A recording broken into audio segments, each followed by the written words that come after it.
99 TV నేను అఖిల ఇక details చూస్తే జమ్మూ కాశ్మీర్ అసెంబ్లీ ఎన్నికలకు సంబంధించి నేషనల్ కాన్ఫరెన్స్ ఎన్సీ కాంగ్రెస్ మధ్య ఎట్టకేలకు సీట్ల పంపకంపై ఓ అంగీకారం కుదిరింది. ఇక్కడ జరగనున్న ఎన్నికల్లో 51 స్థానాల్లో ఎన్సీ 32 స్థానాల్లో కాంగ్రెస్ పోటీ చేయబోతున్నట్టు ఇరు పార్టీల నేతలు ప్రకటించారు. మరో 5 స్థానాల్లో 2 పార్టీలు స్నేహపూర్వక పోటీకి దిగనున్నాయి. మరోవైపు 44 మందితో తొలుత జాబితాను ప్రకటించిన బీజేపీ పార్టీలో వ్యతిరేకత రావడంతో దానిని ఉపసంహరించుకుంది. 16 మందితో మళ్లీ జాబితాను విడుదల చేసింది.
జమ్మూ కాశ్మీర్ అసెంబ్లీ ఎన్నికలకు సంబంధించి నేషనల్ కాన్ఫరెన్స్ ఎన్సీ కాంగ్రెస్ మధ్య ఎట్టకేలకు సీట్ల పంపకంపై ఓ అంగీకారం కుదిరింది. ఇక్కడ జరగనున్న ఎన్నికల్లో 51 స్థానాల్లో ఎన్సీ 32 స్థానాల్లో కాంగ్రెస్ పోటీ చేయబోతున్నట్టు ఇరు పార్టీల నేతలు ప్రకటించారు. మరో 5 స్థానాల్లో 2 పార్టీలు స్నేహపూర్వక పోటీకి దిగనున్నాయి. మరోవైపు 44 మందితో తొలుత జాబితాను ప్రకటించిన బీజేపీ పార్టీలో వ్యతిరేకత రావడంతో దానిని ఉపసంహరించుకుంది.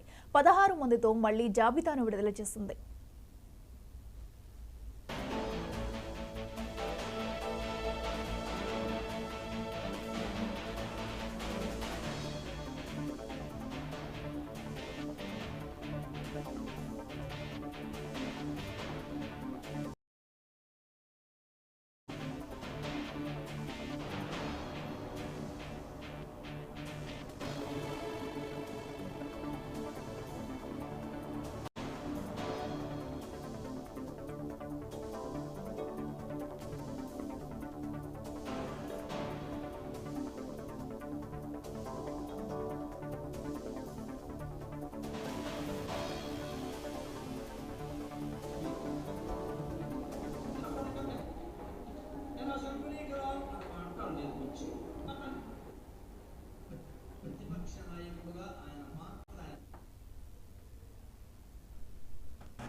సుప్రీంకోర్టులో